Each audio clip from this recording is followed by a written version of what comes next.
중개업을 하다 보면 가끔 중개 수수료는 누가 부담해야 하는지 분쟁이 일어날 때가 있습니다. 상황에 따라 혹은 유권 해석에 따라 중개 수수료를 부담해야 하는 대상이 달라지게 되는데요.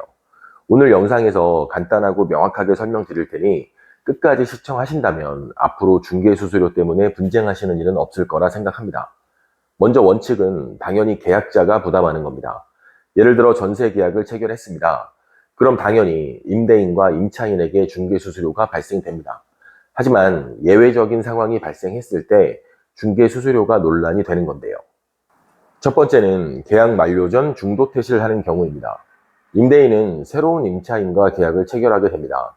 이 경우 흔히 알고 계시는 것처럼 임대인이 부담해야 하는 중개수수료를 계약기간을 지키지 못한 현재 임차인이 부담하게 되는데요. 지금은 관례처럼 굳어졌지만 원칙은 계약자인 임대인에게 중개수수료가 발생되는 게 맞고 현재 임차인이 일종의 손해배상금 명목으로 임대인이 내야 할 중개수수료를 부담했던 겁니다. 이런 사항도 가끔 분쟁이 발생돼서 이제는 거의 모든 중개업자가 계약서 작성 시 특약사항에 중도퇴실하게 되면 임차인이 중개수수료를 부담한다 라는 특약을 명시하고 있는 거고요. 두 번째는 묵시적 갱신이 된 경우입니다.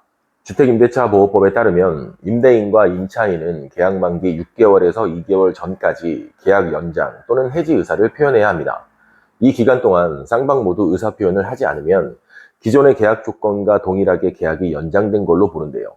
바로 이런 경우를 묵시적 갱신이라고 하는 겁니다. 묵시적 갱신이 되었다면 임대차법은 임차인에게 유리하게 적용되는데 임차인은 언제든지 해지 통보할 수 있고 해지 통보한 날로부터 3개월 뒤에 계약은 해지됩니다. 따라서 정상적인 계약 종료로 보고 임차인에게는 중개수수료가 발생되지 않습니다. 세 번째는 계약갱신 청구권을 사용한 경우인데요. 아직도 논란이 되고 있고 개인적으로 이해가 되지는 않지만 현재 적용되는 국토교통부 유권 해석으로 설명드리겠습니다. 계약갱신 청구권은 임차인에게 1회에 한해서 계약을 연장할 수 있는 권리를 주는 임대차 3법 중 하나인데요. 국토교통부는 계약갱신 청구권을 사용한 경우라면 묵시적 갱신을 준용해서 임차인은 언제든지 해지 통보할 수 있고 3개월 후에 계약 해지 효력이 발생한다고 유권 해석을 내렸습니다.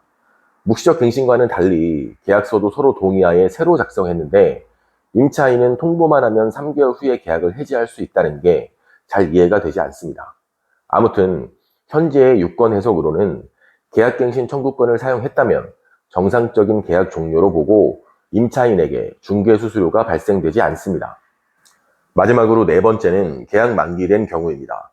당연히 계약이 만기되었으니 임차인에게 중개수수료는 발생되지 않는데요.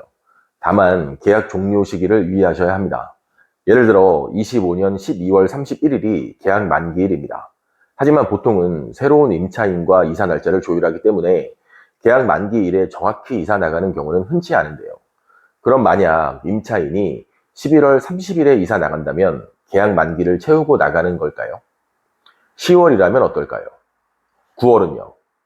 실무에서 가장 분쟁이 많고 애매한 상황이라 할 수 있습니다.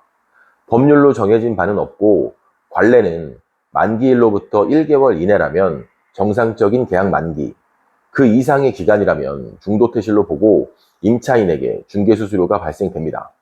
하지만 말씀드린 대로 관례일 뿐이라서 분쟁이 있을 수 있으니 사전에 중개업자 또는 임대인과 협의 후 진행하시는 걸 추천드립니다.